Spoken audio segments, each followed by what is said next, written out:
This is Health and Fitness Redefined, brought to you by Redefine Fitness. Hello and welcome to Health and Fitness Redefined. I'm your host, Anthony Amen, and today we've got another great episode for all of you today. Before we get started with today's episode, some really exciting news. We are transforming the show after almost 6 years running, moving away from our old title of Health and Fitness Redefined and changing it over to the Anthony Amen Show. That way, we can get different content, more stuff out to you guys, more raw footage, no editing, and really show you the insights of what goes on here at Redefine and inside my life. But without further ado, let's welcome to today's guest. We have Devon on. Devon, for those that do not know him, started with me a few years ago. He is our fitness manager for us here, so he takes care of a lot of stuff. Over like 60 hours a week, usually he's in and out of the business. But before we dive into what you do here, let's go back. So tell us a little bit about what got you into the health and fitness world. I thought about this question because I saw your podcast with the other trainers, and I feel like it's such a loaded question. You know, I've lived a long life with a lot that happened, and it's like, what really got me here? We started like when I was in high school. Like freshman year and sophomore year of high school, I was like the shortest kid in school, and the only thing I had going for me was that I was smart, thankfully. But I didn't really I didn't have that much friends. I wasn't really into that. I just wasn't the most popular kid, and I was a depressed teenager at the time. And then like roughly junior year of high school, I hit my growth spurt, and I got into sports. And then right when I got into sports, it felt like things changed a lot for me. I was captain of the track team my junior year. I was running all the time. I was I was on the soccer team, not that good at it, but I ended up being a 3-sport varsity athlete, and so I was really into fitness at that time. Not for like any good reasons, only because it made me slightly more popular and slightly less depressed. And then I went away to school, like I didn't stay home. And that was a mistake because I just got more depressed there. I ended up dropping out my first semester, coming back home. Once I was home, I just started working like bullshit menial jobs. Like I was working at a beer distributor, I was working at like a junk removal place, and I went back to a local school. And I was still depressed because I just felt like I didn't know who I was at the time. Like I had went to school for political science and sociology, and I was like, none of this really speaks to me at all. I was lucky that I had, who was my now wife, at then was my girlfriend. I felt like I was like floating through life. Like life was like an ocean, and I was just like sitting in it and letting it take me wherever it went. And my wife was like kind of like a lifeboat, where she just had a lot of joy and passion for life that I didn't have. So I kind of like clung on to her, and I never had it for myself. And after like a year or two of being home at school, I had realized something that you probably relate to, something that changed my entire life. Was I was like sitting around waiting to find myself, but then I realized like your sense of self and your sense of personhood, your peace, your joy, your love is not something that you find. It's something that you build. And I, over the course of the next few years, built myself from scratch. I found things that I wanted to be. I wanted to be a hardworking man. I wanted to be a good man. I wanted to be eventually a good husband, a good father. I wanted to love and forgive and be kind and sacrifice. And I just started doing those things more. I wanted to be in good shape, so I trained every fucking day. I didn't miss a single session. I took every set till failure. I didn't skip a single meal. I didn't miss a single macro. I didn't miss a single calorie for years. And I just became a new person. Once I had realized that, like that realization in my life changed so much for me. I was able to love deeper. I was able to apologize easier and forgive myself for things that I did when I was depressed in the past. It really changed a lot for me. And being able to build myself up was a beautiful experience. And then in the process of building myself up, I got really into fitness. And I've always been like a smart person and an intelligent person. It kind of sounds really cocky to say in this context. It's like, guys, guess how smart I am. It feels like a little silly to say, but I have always been luckily intelligent. And when I got into fitness, I decided I was going to know everything about it. So I was just nonstop researching, and I became like an authority figure in like my local community. Like people were reaching out to me like, hey, what do I do here? This hurts. What do I do for this workout? Can you give me a meal plan? And I was just giving it to everybody for free. And then I eventually changed my major over for exercise science, and that was it. It was all I did really. I want to stop you there. Yeah. Because there's a lot to unpack inside of that. I could have went for the rest of the 45 minutes if you want. It's okay. Let's go back. You mentioned quite a few times, and after knowing your last couple of years, I was depressed. Yeah. I was depressed. What drove you into depression, and why do you keep relating yourself back to being depressed? I wouldn't say anything drove me into depression. I would say depression is something that runs in my family. Like everybody that I know and I'm really close with struggles with at least a little bit of depression. And for me personally, the way it presented itself was that I felt really numb throughout like most of my life. Like nothing really mattered to me that much. Like I wouldn't really swing down like some people who get depressed. Like I think temporary depression that's not really built into your brain is just when you swing down and you're like, oh, I'm depressed, I'm sad, but I had what I think was more of like a clinical depression where I didn't swing down, I didn't swing up, I felt nothing, like nothing mattered to me. And I ended up, like, I went to therapy, I got on medication for it, and I'm at a point now where I'm lucky enough that I don't need the medication for it. Like, I found things that balance my brain better than the medication was balancing my brain for me. Like, if I just stay incredibly busy, I stay active, and I do things that give me hits of, like, serotonin and dopamine, I really don't need it anymore. Could it be a family dynamic? Were your parents and your family sitting in that kind of sulking, depressive state? It's interesting to mention that. I would say that my family dynamic is like almost picture perfect, right? Like if you imagine like what's a good childhood, what are good parents? Like my parents are that. Like they were taking us out, doing stuff all the time. My dad was working all the time. My mom was taking care of us all the time.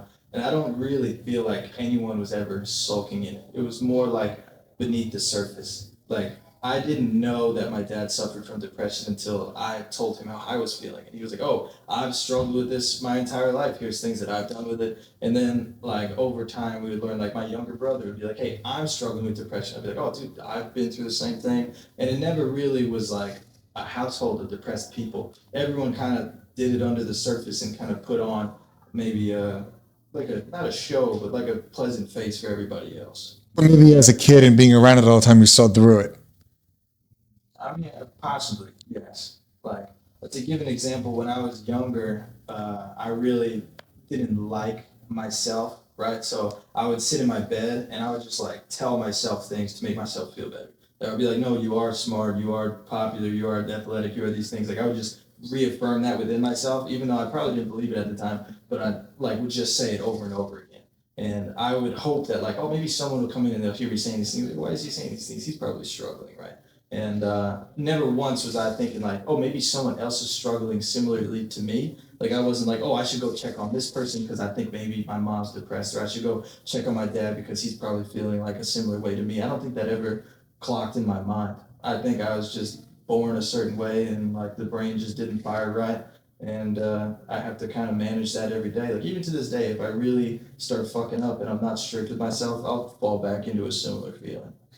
Yeah, I can totally understand that. So what gave you that realization? You mentioned that you need to build yourself and you can't rely on other people to make you happy. Yeah, it was not like one beautiful moment, but I just felt like I needed to be better for who is my now wife. And I was like, okay, what would someone want in a partner? What would someone want in a husband? What would someone want in a father? And I just found traits that I thought were exemplary. Like I really modeled a lot of it after Superman, for being honest. Okay. I love Superman.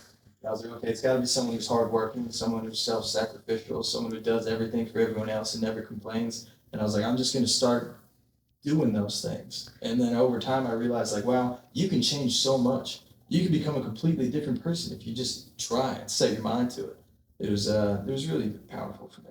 I feel like a lot of people in society, and especially young men, they struggle with this fact that they're taught that life comes to them instead of them going for life. Yeah. So if you had someone 18 years old in front of you right now, thinking that, I want the happiness to come to me, it's everyone else's fault, and they're putting an outward blame, how would you direct them to change their views to start working themselves? I've had a thought similar to this, like if I could go back and talk to someone who's like me at that age, like what I would say, and I would tell everybody to start small. Like you can't reinvent your entire life in one night. Like you got to start one step at a time. Like when I know somebody that's struggling, I'm like, hey, just start. Every morning you wake up, your bed is a mess. Make your fucking bed.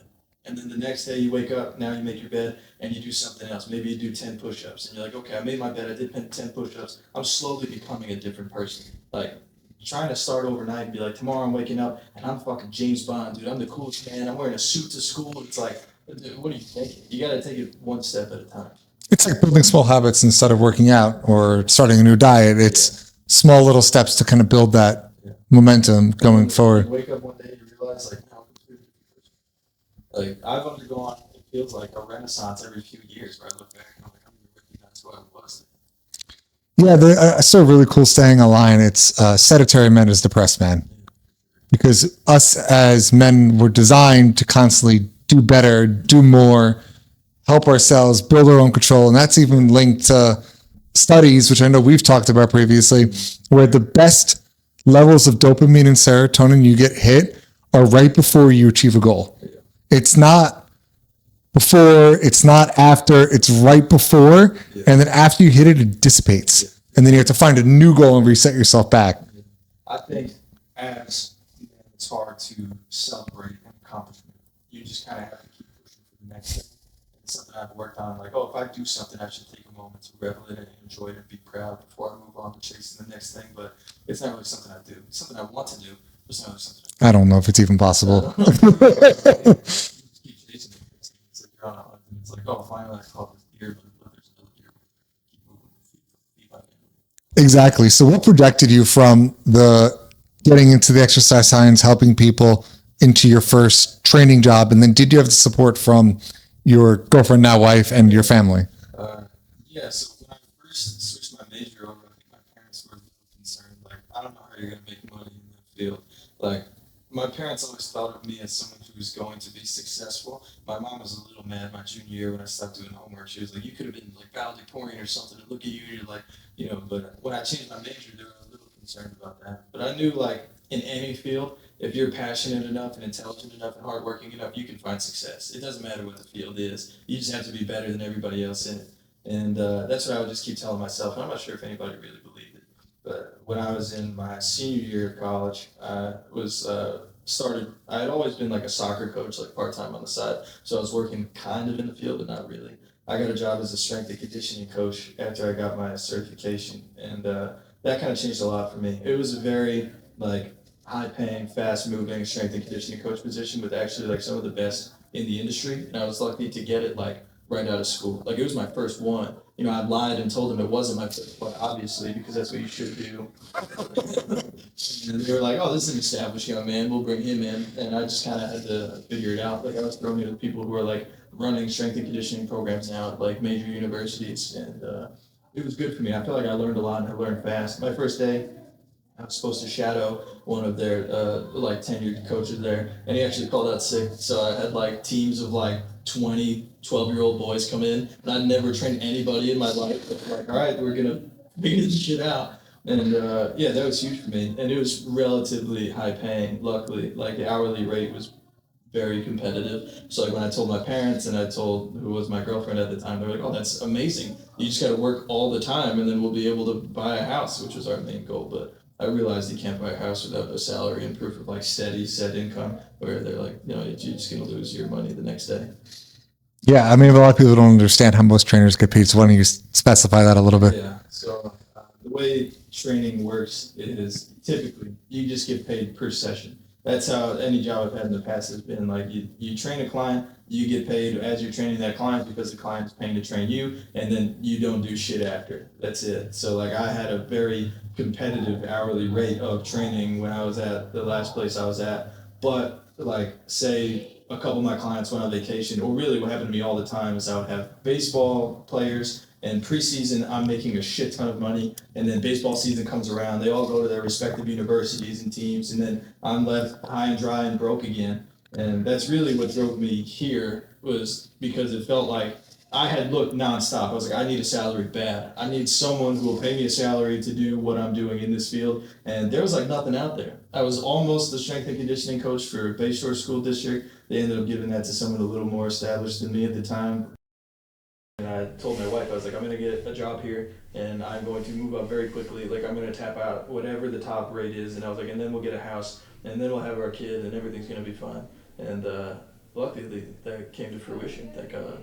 If I remember correctly, I'm not the one who hired you, it was somebody else at the time, but even like your first day, you didn't truly believe it was a full salary. No, it didn't make any sense to me. Like, I was, when I came in for the interview, I was positive that it was wrong because I interviewed at like 3 other places that advertised like, oh, we have like, this is the yearly pay, and then I would come in and I was like, okay, and they would always just get yanked out from under me. So I asked in the interview twice, and then I asked you on the first day too. I was like, you're for sure, right? This is like an annual salary, like I'm gonna get paid this, and you were like, yeah. I was like, all right, that's fucking good, I guess.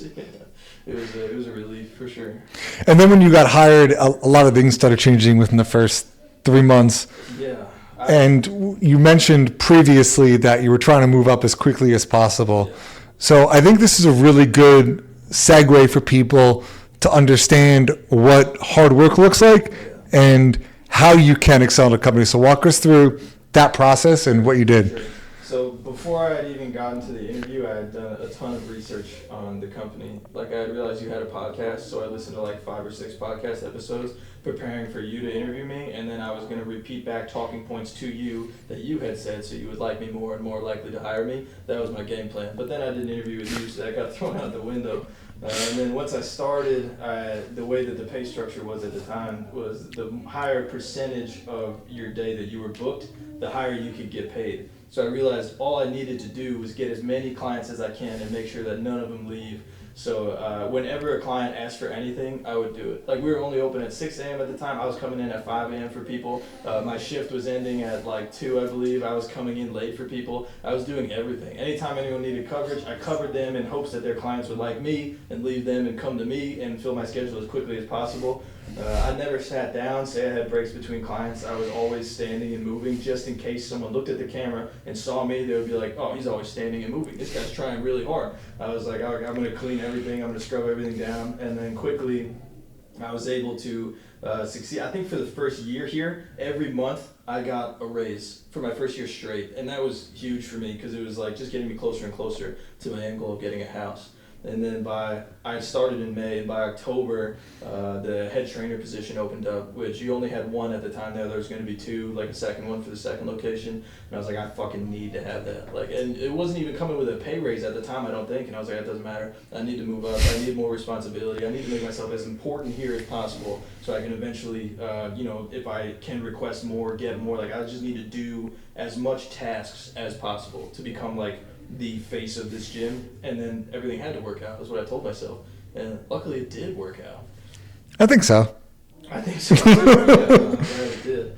I remember talking to Dom, who you've had on, and we had started around the same time, and I was like, we were talking about moving up and like tapping out the pay scale, and I was like, oh, I'm positive I'm going to do it. I was like, I'm already like stacking up clients, and he was like, how are you doing it? I was like, well, if we're being honest, I'm just covering everybody and hoping they leave and come to me. And he was like, so you're stealing clients? And I was like, I wouldn't say stealing.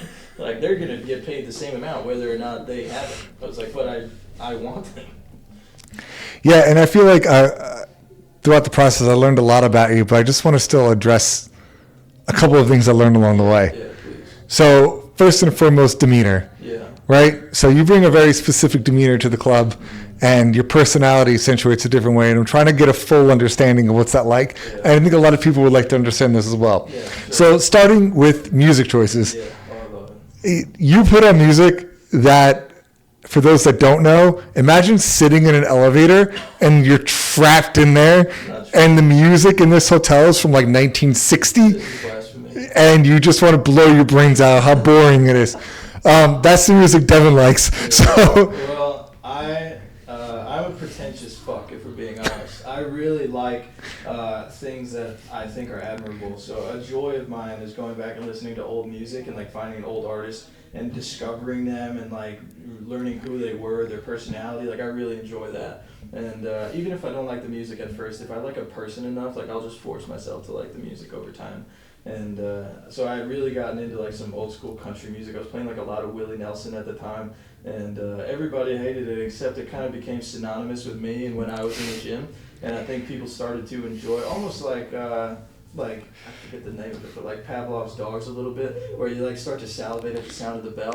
Like they knew that when like the country music was playing, they were like, oh, Devon's in, it's an easy day, like it's gonna be a hard as fuck workout, I'm gonna be in a good mood, and then I'm gonna leave. And it was unique. It was same at the last place I was at. I would always play my music when I was in training my clients, and it made a big fucking difference. And now I have clients that are like, I can't work out unless it's to jazz music, like, and it's a beautiful thing. What got you into it though? Well, my dad is big into music, and he would always play like classical music in the mornings, like every Sunday, or he would even play like country music later on, and he would play jazz music. Like he loves music. He plays the trumpet. He's great at it, and he would share a lot of it with me. And at the time, when I was a teenager, I was a kind of a piece of shit, so I just listened to like whatever piece of shit listened to. And then eventually, after I grew up, I was like, wow, the music he was playing was like beautiful and stunning. And then I kind of rediscovered it for myself, and it's been amazing. And it's brought me and my father closer. It's great. You would like it, if you gave it a chance. I've given it a lot of chances. I've given it enough chances. I listened to a lot of hours of your music, and then eventually I hit my threshold, and I'm like, I'm done, and I change it. I remember the Spotify Wrapped after my first year here. It was like the most played artist was Tyler Childers, and I was like, that's a beautiful thing, isn't it? I'm only here like not that often, but it's just like he's played all the time. It's amazing. Oh man, makes me question things. But I think a more serious topic. I think what people are more interested in, which I'd like to dive into a little bit, is you don't smoke, drink, and I'm talking coffee. I think you've had 3 cups in your entire life. I've had a couple recently. Where does that stem from? Well, I have never drank or smoked or smoked. Sorry, and like any drug is petrifying to me. My family addiction runs in my family, so it is scary to me the thought of like something changing the way my brain works just because I've seen people with their brain changed, and it scares the fuck out of me. So like, say I get sick, I can't even take like an Advil or an Aleve or something, or like a Dayquil. Like, I can't take it. It scares the shit out of me. I start freaking out. My wife will have to like make me take it. So it's not like something I'm doing out of like a sense of honor, like, oh, I'm better than you, I don't drink, I don't smoke or whatever. If like you would have to hold a gun to my head to get me to take a sip of alcohol. It doesn't tempt me at all. It scares me. Well, why does it scare you? Because of what I witnessed growing up. It's like what? So I don't know if you've ever had a family member who's like going through addiction, but you'll get your things stolen because they need money to go buy more drugs, or you'll talk to them and you can realize that they're not really the same person they were anymore, you know, and they're like having delusions, and they're talking to you about things that you know are not true, but they're so convinced of it, and they start to become a different person in your eyes. Like, you know, like the uncanny valley concept? No. Like if you see a person and it looks exactly like a person, then it doesn't scare you. But as it slightly looks less and less like a person, it becomes really terrifying. And there's this middle ground where it's like, okay, this is close enough to a person that I'm kind of familiar with it, but it's not like a teddy bear. So it's just like really fucking scary. And it feels like when you meet a family member who's going through something, someone you know really well, that's going through something so hard and it's changing them, they kind of enter that uncanny valley. And they're just like really fucking scary. So who was that in your life specifically? Well, I don't want to say any specific names of people that they were in my life, but they were people very close to me. Like not within my immediate household, but people that I would see regularly. Like at every family event, or even like once or twice a month, just like getting together, and that can leave a big impact on you. You know what I mean? But that even carried over into just over-the-counter drugs. Yeah, it's obviously something unreasonable. Like it's some form of delusion in my mind where it's like I'm associating everything with that. Like the first time I had caffeine, I had just gotten home from work, and I had my daughter, and my wife was working until about 10 p.m. And for context, I worked like 5 a.m. to 1 p.m. and then I would grab her. And so I knew I had like 8 hours left with her. I'm like falling asleep. So there was coffee in the house. That was my wife's at the time. And I made a cup of coffee, and I'm sitting there, and my daughter's in the high chair eating, and I'm forcing myself to drink this black cup of coffee. It's fucking disgusting. It's so gross. I'm in tears drinking this coffee as if I'm like breaking something within me. Like I'm breaking like a law that exists within my mind. It was like one of the hardest days of my life. And then since then, if something's really hard, I'll go and have some coffee if I need to, but it still scares me, so I really try not to. But how did that carry over into the gym world, right? Because a lot of things are pinned around supplements. So where do you clarify that in your brain? Yeah. For me, I've always struggled to take supplements. I would recommend them to clients all the time, or even before I had like real clients, just like friends of mine, like, oh, you should probably grab like a protein supplement and a creatine and take that, you know. But for me, it just feels so similar that I just can't get past it. So I have an approach that a lot of people find admirable, but I'm not doing it for the admiration of just like Whole Foods and shit. Like I'll tell somebody like, oh, I don't use a protein supplement, I just eat like extra protein, and they're like, oh, that's good, Whole Foods. And I'm like, I'm not doing it because it's Whole Foods. Like I'm just doing it because I can't make myself do the real, like the thing that would probably be better for me if we're being honest. I just can't bring myself to do it. I mean, it's a good example of like the protein powder for me. Yeah. Most 99% of them I can't digest. Yeah. So I'm just chugging egg whites. People are like, oh, dude, that's awesome. Egg whites are great. You're like, I wish I could just have some fucking protein powder. It would taste so much better than just chugging Kirkland egg whites. I have no choice. In my mind, I got no choice. Like, I just can't do it. You know, I've had people buy me like multivitamins. They're like, oh, you would benefit from multivitamins. And I'm like, oh, thank you, Mom. And I'm like, I gotta throw this out. I can't fucking take a multivitamin. Do you feel like even after having coffee, though, that it's helped you, or it still scares you enough that... So, it obviously has helped me because I've had it since. You know, like that day I was able to be more present with my daughter and play with my daughter more than I would have been able to if I hadn't had the coffee. But it still terrifies me, and part of me feels like I'm being bad when I have it. You know, and it's like if I'm gonna drink it, I kind of don't want her to see me drinking it, or she's gonna be like, oh, Dad drinks coffee, Dad does a drug, and I'm going to do a drug like Dad does. And it's like, obviously that's an unreasonable leap of logic to make, but it's just where my brain goes, and I can't fix that for some reason.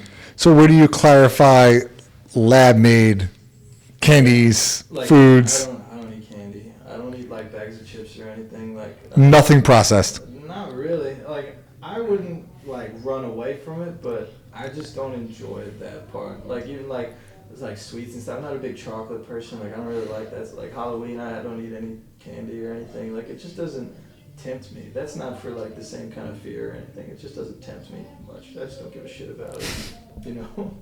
That's fair enough, but it could be relatable, right? Because there's chemicals in there. You don't know what they do. You don't know. You would think it would be similar, but for some reason that kind of stuff, like I know you are very well aware of like the issue of like dyes and everything and all this stuff and like, you know, Red 40 and everything, but if someone gave me like a glass of Kool-Aid right now, would I drink it? Probably, you know, because it's just like, it's different for me for some reason. I don't really know why.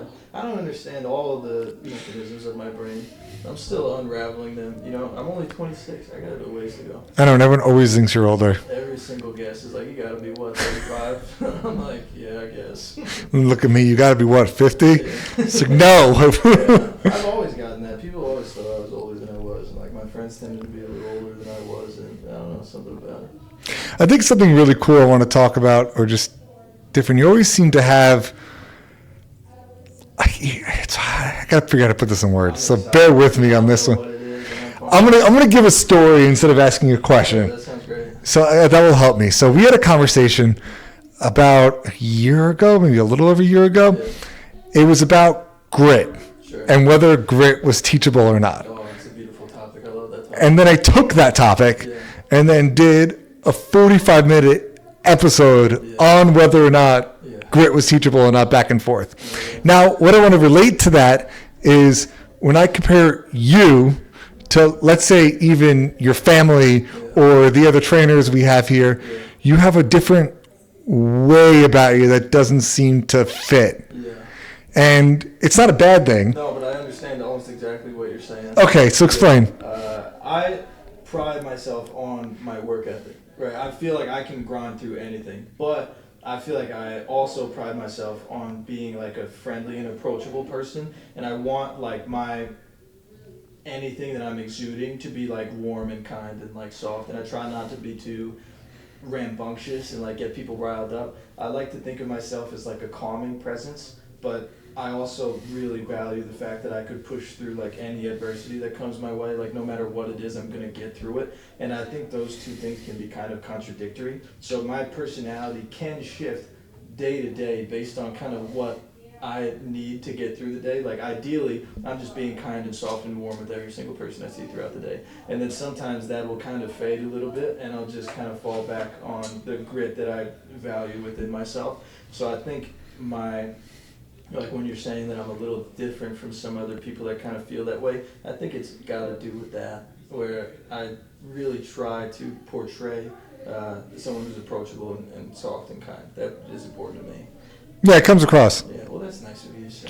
So I just to kind of move on and kind of see how that relates to what we do here. How does your personality and what you bring to the table help with our company? Yeah. And where do you see your values bringing the company as a whole? Something I love about our company is how different everybody who works here is. Like, I'll have clients who will be like, I come in here and it's like a TV show. Like, there's this very unique person I've never seen before. I have a client who's mentioned that every time he comes into the gym, he feels like it's an episode of a TV show with a bunch of different characters. Like, everybody is someone unique that he's never seen someone like them before. Like, specifically, I'm referring to like the Stony Brook morning team because like that's the one that like this client was in.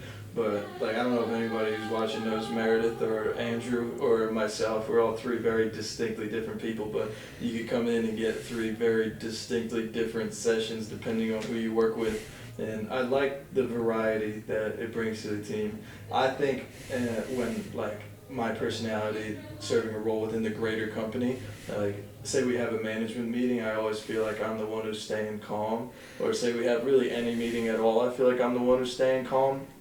Everybody else is very excitable, I think, and they're like, oh, that's fucking exciting. And they get kind of amped up, they start amping each other up, and I feel like I'm the one who's kind of like, all right, let's all take a deep breath for a moment, and let's try to, collect ourselves before we start moving forward.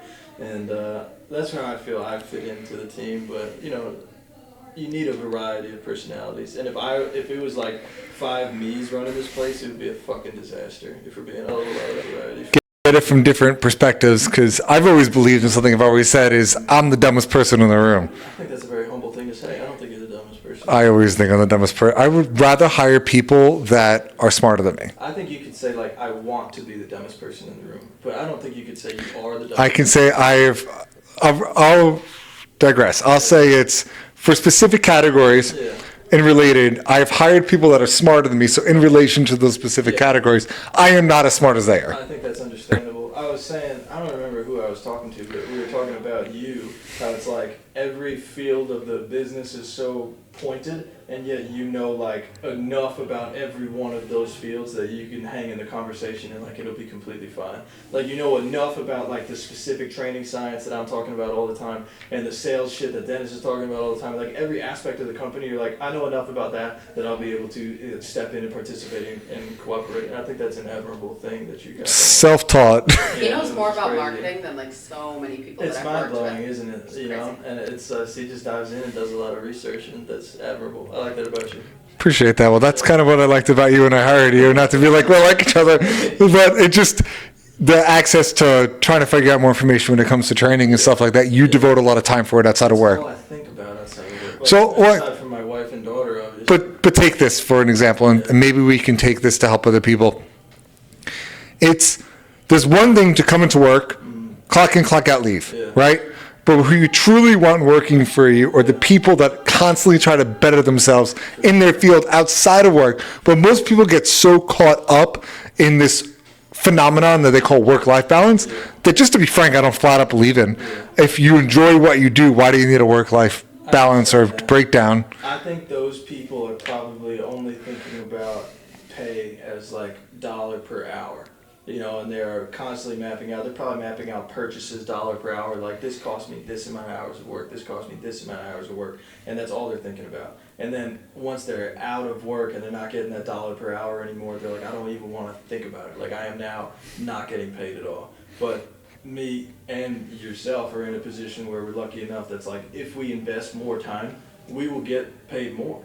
And I don't think everybody has that same luxury, so I can maybe understand it from like, say you're working at McDonald's and you're just like clock in, I'm working, clock out, I go home, and you're probably not going home and like researching ways you can improve the way McDonald's is like running the fryers or something. Like, I don't hold that against them. But as you move up and you want to do like a more rewarding job, or maybe even turn it into a career, you know, dedicating a little extra time and becoming better at it to outperform the people you're competing against is almost necessary. I will argue, go back to the McDonald's worker. Yeah, sure. I agree, maybe they're not looking to figure out how to make the fryer work better, Yeah. but if they wanted to make more money, they could use their free time to learn a different skill Yes. and become more specialized in something that's not even inside their industry. Because truly, and this is a crazy stat, is you are 5 times more likely to make more money by job skipping and working your way up than you are working through a specific company up the ladder. But you need to be investing those hours outside in order to learn. And one thing I always like to reflect back to is there's 3 ways to learn, if you break them down to really specific general categories. The first way, you could pay someone to learn, college, right? You can learn for free, internships, or you can get paid to learn. Yeah. Which option would you rather? And I feel like the latter. Sure, I would definitely rather get paid to learn if you could pick one. That's the most appetizing of the 3. I think learning is such a unique experience for every individual, and like the way I learn is so different from the way you learn. And Of course. I know that for a fact. And I know for everybody on staff, because I'm trying to teach them all the time, that everybody's learning so differently. And I think I am really, really capable at learning something on my own quickly. Like, if I need to understand a concept, I could read it once the night before, and it's like, I know that concept really well, and I could explain it to somebody else really well. So for me, like, to learn more outside of work, honestly, doesn't take up that much time. It's like, I could just research something a little bit, and it's like, I fully understand. I could disagree. Yeah. Give an example. You specifically. Yeah, let's do it. If I told you to research what a pixel was Okay, good point. and how to access Good it, point. you would not retain it the first time. Good point. There's a specific type of knowledge that I retain. Really Because you well. trained yourself Yeah. to learn inside that category and have a general enough knowledge That's a great to point. build off of it. Yeah, I can't. I struggle with even like updating my phone. That's a great point. There's things that I am incapable of learning, and there's probably one specific type of thing that I've dedicated a lot of time to that I learned really well now. So it's a learning curve, right? Yeah. So like there's specific topics that you just look at me and like art, Yeah. you could teach me art 1,000 times over. I'm Yeah. just going to blink at you. Okay. But everything else business related, I pick up a lot quicker because I have a lot of good general knowledge that I already self-taught myself. Sure. That is a good point. We gotta get you into art. I think it's important to be a well-rounded person. No. You'd like to draw something every now and then. You know, I failed art in 7th grade. I'm not surprised. But I think maybe it's not drawing. Maybe you'd like to write something. No, my teacher literally told me, she's like, Anthony, this is not for you. And that's a rude thing of that teacher to say. I'm gonna be honest. I think an art teacher English? is encouraging everybody. English, I did so bad that I had a teacher pull me aside. And this is college. Yeah. She goes, Anthony, I gave you an 86 on your final, Yeah. but I can't let you go home for the year without telling you this. Yeah. You know, you didn't, if I graded your paper like I graded everyone else, you would have failed. But because of your improvement, Yeah. it's an 86. Well, how sweet is that? That sounds like a good professor, better than your art teacher. She sounds like she cares. That's nice. She probably could have fostered even more improvement in you if you had wanted to at the time. But going into math, Yeah, I would sleep Monday to Thursday, yeah. take the test, and get 100 on a Friday That's a beautiful thing. with no calculator. Yeah. I had a problem, well, not a problem, but like in high school, I never studied for anything ever, and in college, I never studied for anything ever. And then it was like, when I was taking anatomy and physiology too, there was a test where you're basically just like walking around tables, and there's like, here's a bone, and it's like, you have to name each part of this bone. And then it's like, here's a muscle, you have to name each part of this muscle. And there was like nerves on this same test, cells on the same test, everything. And I had not studied ever before in my life, and I took that test, and I was walking around, and I was like, maybe I'm a fucking idiot. I can't retain anything right now. Yet again, going back, you can learn a new skill, which will then help you make more money, and you don't deserve anything. Yeah.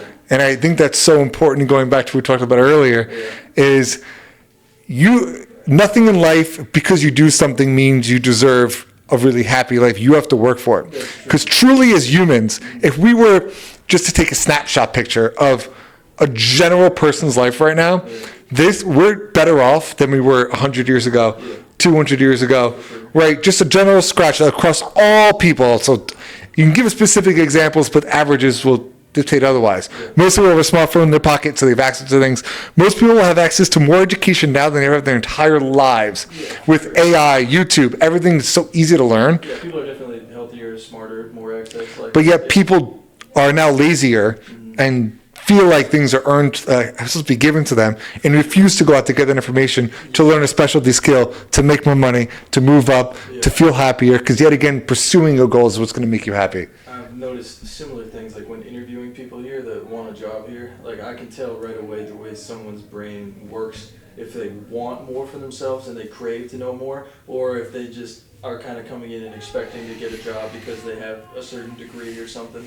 And I can normally tell also who didn't use any of their thought process while getting that degree. Like they just shit it out with AI or something, and it's like, oh, here's my ChatGPT essay, and then they come in and they take our interview test and they are absolutely blown away, just bombed. Then I admire when someone comes in and takes the interview and they come up to me after and they're like, that test was really hard. Like, I want to learn what's on that. Like, can you even go over it with me? Like, show me this, show me this. And those people have gotten hired every time. Like, I really admire that in somebody when they want to learn more. And the people who come in, they tank it and they're like, well, thank you. And they leave and I never hear from them again. I'm like, we dodged a bullet there. You know, thank God we have this test to kind of weed out the people who can't think. Where do you see the company heading? And I think the test is a good explanation. So our interview process right now, I would say, is extremely hard, especially having an in-person written test, because most trainers, in quotations there for those audio, they AI certification and they don't study and they're coming in,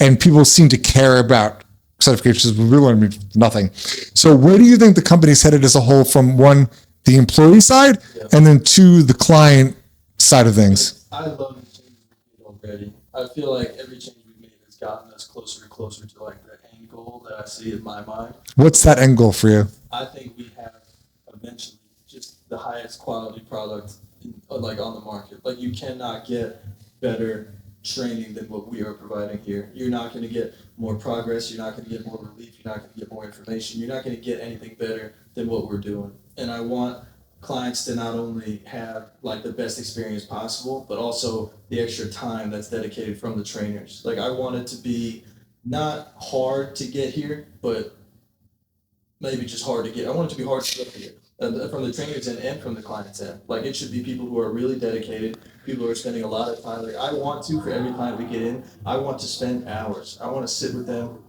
I want to pour over their body. I want to learn what's bothering them. I want to go over every joint. I want to go over every muscle. I want to do everything I can to get people to the next level. And that requires shifting away from like the business model of a lot of the gyms that people would know, which we've done a great way of shifting away from them and not playing the game of like who can get more clients that don't come in and just like spend the money. Like, we're competing with different people now, and I want to even move past them and just become like the best in the world at what we're doing, ideally.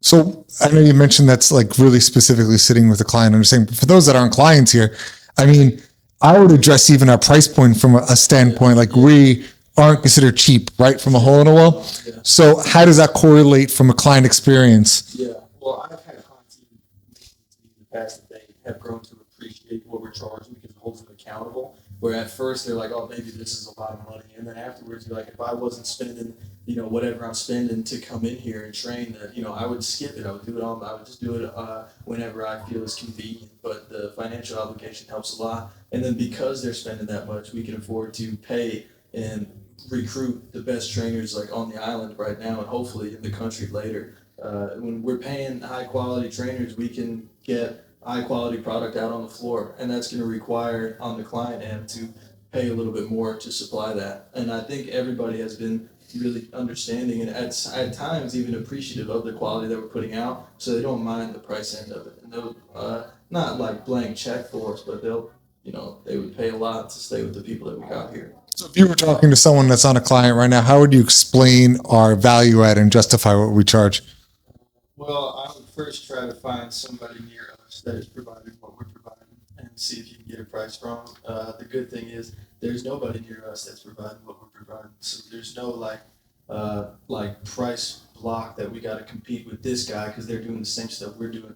Nobody's doing the same stuff we're doing. So the value that you're getting when you're coming here is like, say you come to me and you've had back pain your entire life and nothing can fix it. You've gone to chiropractors, you've had everything, and a lot of the time I can figure it out for you.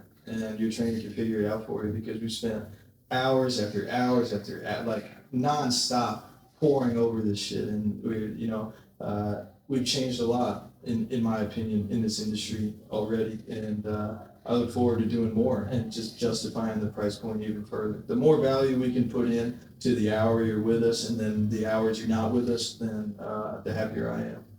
Yeah, I totally agree. So for the company standpoint, you see us becoming even separatists even more to have the best service that just doesn't exist anywhere else. And I really think we've pulled away from everyone else. We've done a great job of it, for sure. I wish we could do it even faster. Like, we'll talk sometimes and we got like lofty expectations and dreams, and it's like we can only get there one step at a time, and we're planning for 10 steps ahead, but we gotta get there. So I'm going to correlate that into you yourself as an individual. Where do you see Devon on a business and a personal side being in the next 5 or 10 years? It's so hard to predict. I look back 5 like years in the past, and I feel like a dramatically different person than who I was. Recently, I dedicated myself to becoming just, in my opinion, the absolute best father and husband, and I sacrificed personal things to do that. Like, I would do anytime there was an overnight, I would make sure like I'm at least volunteering for it, if not taking over it as much as I can. And I would make sure like I leave work and I'm just with my daughter nonstop. Like, I'm doing as much as I can for that. And I would like to, as she gets older and things get a little bit easier, get back into my personal fitness. I think it's kind of something I've sacrificed to be better at work and better at home, but not better for myself. And I'm excited to be better for myself again on a personal level. And then on a business level, I would love to get like, in an ideal world, right? I'm training clients all the time, but I would like to now slowly step away from that so I can make every other trainer that we have here provide a better experience. And then I'm helping, instead of helping like 10 people a day, I'm helping 100 people a day, because the 10 trainers that I've just taught these things are able to provide that. And that's a step that I'm looking forward to taking, because I think it provides exponential growth instead of just like one person at a time. Yeah, focusing on building, growing a team so you can help hundreds and hundreds of people at scale. Yeah, it's going to make a big difference for me knowing I'm helping dramatically more people in a day than I am now currently. Yeah, and then tough question. Yeah. Right? So we always pitch that you need to prioritize your health, even in all aspects of your life, and you always need to put that first. So 5 years from now, if you're talking to Devon now, how could you explain to yourself, hey, I know I need to be the best father for my daughter. I know I need to take care of the financial side of it, but how do I prioritize my health? Because that's what I'm preaching. Sure. That's a challenge I've had, where I have a very obsessive personality. So like, when all I cared about was fitness, it was all I did. Like, I spent every hour doing that. And that's what fitness was. It was like my life.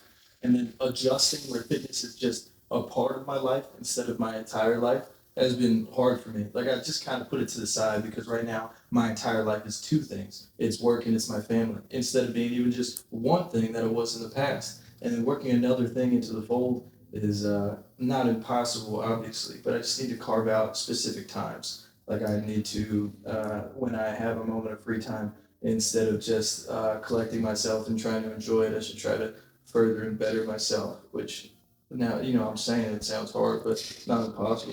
Just got to do it. Right. This is what we tell everyone else. Carve out the time. You got to take care of yourself before you can take care of other people. For sure. Is there anything else you'd like to add before we wrap this up? No, I would like to mention back to something I mentioned earlier when I talked about changing yourself. I would just like to reaffirm that is 100% possible. That you look at yourself, I wish I was happier. I wish I was able to provide a better experience for my partner. I wish I was able to be in better shape. You can do that. You can do that. It is not impossible. Peace is not found, it is built. Love is not found, it is built. Happiness is not found, it is built. You are not found, you are built. You just have to build yourself. Get out there, take your first step and start building a better person. Yeah, I couldn't have said that better myself. So appreciate that. Devon, thank you for coming on. of course. Thank you guys for listening to this week's episode of Health and Fitness Redefined. Don't forget, couple months, rebrand. Until next time. And don't forget, fitness is medicine. Thanks, y'all. Thank you guys for listening to this week's episode of Health and Fitness Redefined. Please don't forget to subscribe and share this show with a friend, with a loved one, for those that need to hear it. And ultimately, don't forget, fitness is medicine. I'll see you next time.